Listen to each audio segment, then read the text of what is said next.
Bueno, pienso que la violencia de los años 80 está ligada directamente con el narcotráfico. Es la violencia que vivimos en ese tiempo. Para ese entonces yo apenas tenía como 23, 24 años y pues no percibía uno demasiadas cosas en lo grave de la situación que vivía el país. Lo primero que se evidenció fue matando líderes políticos. Recuerdo que en ese tiempo murió el primer senador que Lara Bonilla, era el nombre de él, que fue la primera persona así que yo recuerdo el asesinato de él, que él lo mató el narcotráfico, los negociados, los que tenían ese negocio. Y así durante los 80 eso fue, digamos, la evidencia en el que ya se veía la fuerza los alcances del narcotráfico, el poder que tenían porque corrompieron la justicia, la clase política, las empresas, ellos, el fútbol, porque inclusive hasta formaron equipos, patrocinaron equipos de fútbol que aún hoy día existen. En ese entonces los que dirigían esos equipos se dejaron comprar. En los años 90, que es lo que yo sí más recuerdo, es cuando empezamos a vivir esa ola de violencia que desata Pablo Escobar de Medellín, como único cabeza mayor del narcotráfico en Medellín, y los hermanos Rodríguez Orejuela, que eran los capos, o sea, eran los más importantes en Cali. Ellos dos eran, mejor dicho, eran cada uno subiendo, mejor dicho, empoderándose como narcotraficantes. Entonces recuerdo, por ejemplo, que Pablo Escobar dijo: pago 1.000.000 de pesos por cada policía que mate, sus subalternos.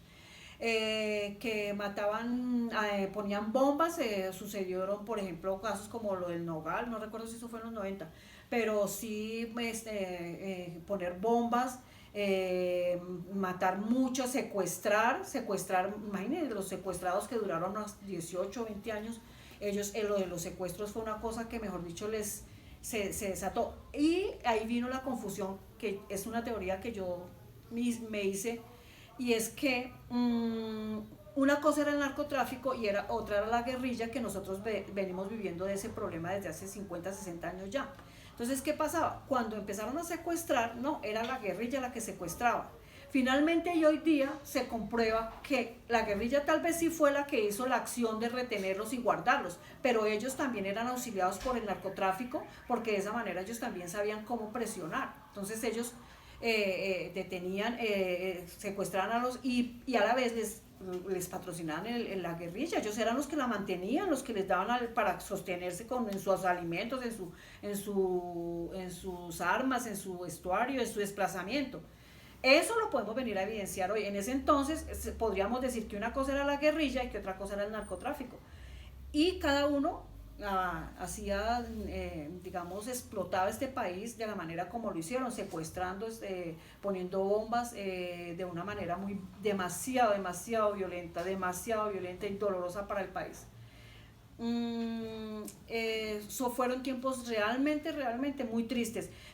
Casi podemos decir que el narcotráfico llevó presidentes. Por ejemplo, lo que sucedió con Samper, él tuvo que ver en un proceso que se le llamó el 8000, en el cual se vio exactamente eso, que la corrupción que hubo para la elección de él, cómo pusieron dineros del narcotráfico, y se vino ese escándalo. Por decir algo, las elecciones fueron hoy. Nosotros por la presidencia estaba Samper y estaba ¿cómo es que se llama? Se me olvidó ahorita el otro nombre. Y se me olvidó el otro nombre. Y Pastrana, el hijo de Pastrana. Y resulta que las elecciones fueron hoy domingo, por ejemplo, y al otro día, cuando ya el lunes dijeron el presidente electo es Ernesto Samper, Pastrana salió con un casete donde tenía porque cuando eso eran casetes, donde tenía todas las pruebas de la corrupción que había habido en la elección de Samper, le entregó el casete a la autoridad y se fue del país. Y en eso se pasó Samper los 4 años defendiéndose del proceso 8000, que se llamó entonces, que se llamó el elefante, que se llamó de muchas maneras. Entonces, La violencia de nuestro país tuvo unos principios ideológicos que fue, para concluir, que fueron las guerrillas de Marulanda y todo eso en el monte, y ellos duraron de cierta manera o luchando para darles un poco de credibilidad en el campo, en el monte, muchos años, pero cuando aparece el narcotráfico, ellos ya se fusionan. Y yo digo para mí que el narcotráfico le pagaba para que ellos le cuidaran los cultivos de coca a la guerrilla, y con eso la guerrilla creció y se afianzó y se empoderó.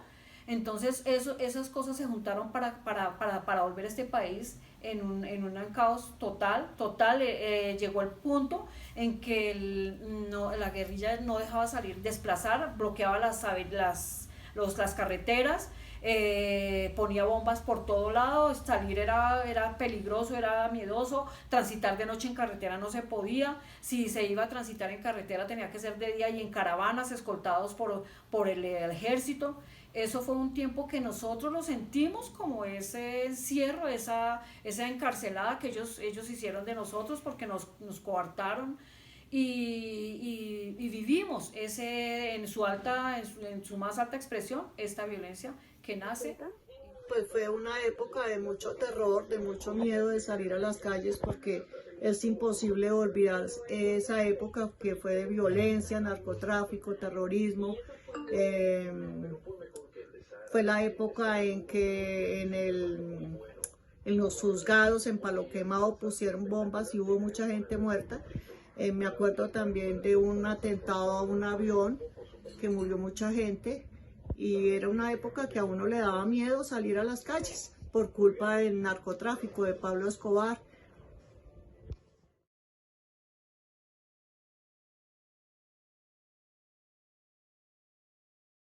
Periodo de violencia En los 80. 80, cuando empezamos a escuchar estos temas, estábamos en Bogotá.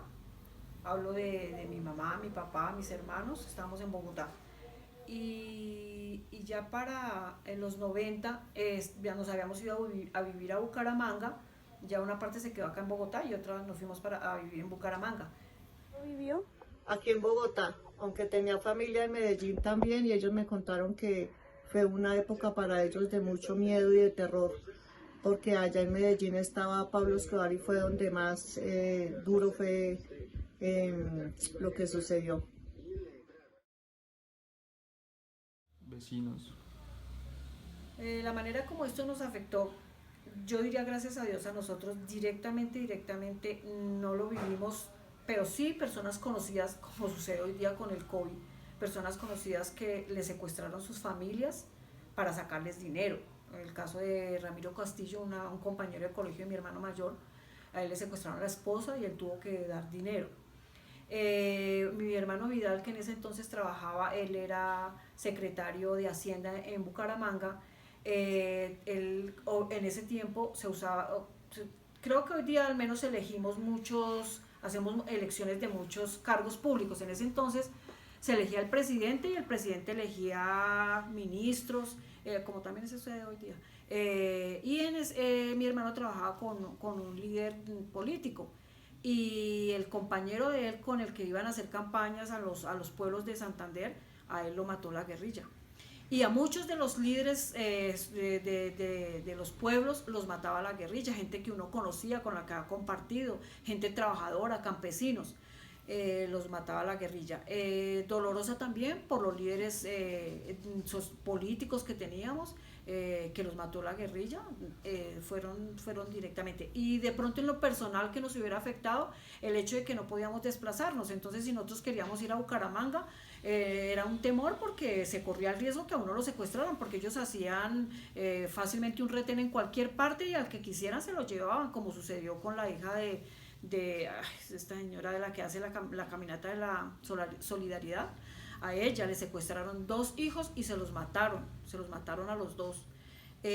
A uno esas cosas le impactan porque eso hace parte del país. ¿A qué?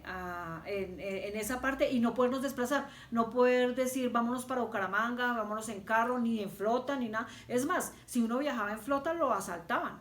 Eso era un temor también porque a mi hermana Cecilia la asaltaron, el bus en el que ella iba la asaltaron y ella iba con su niña y violentamente los sacaban a los hombres, los maltrataban y a las mujeres. Entonces esa parte, digamos, fue la que nos correspondió, gracias a Dios, pues no con familiar. Ah, no, sí, ahora que recuerdo, nosotros teníamos un hermano y a él lo mató. Creo que fue de los primeros muertos que nosotros escuchamos, lo mató la guerrilla.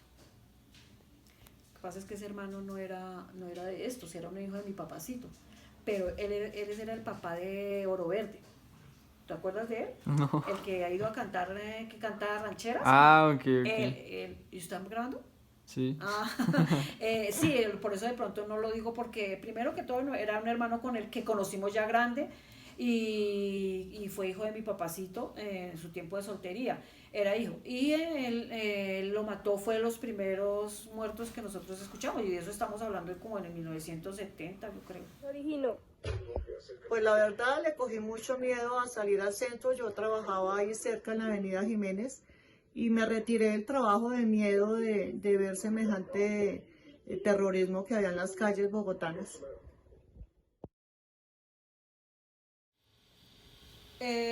Yo diría que las dos. En las familias, porque a veces las necesidades económicas nos llevan a faltar a nuestra realización como seres humanos, tener una casa digna, un alimento, un trabajo digno, una educación completa, y no lograr esas cosas hace de mí de pronto un mal ser humano, envidioso, de odios, de rencores, por no tener frustraciones. Entonces hace de mí un mal ser humano.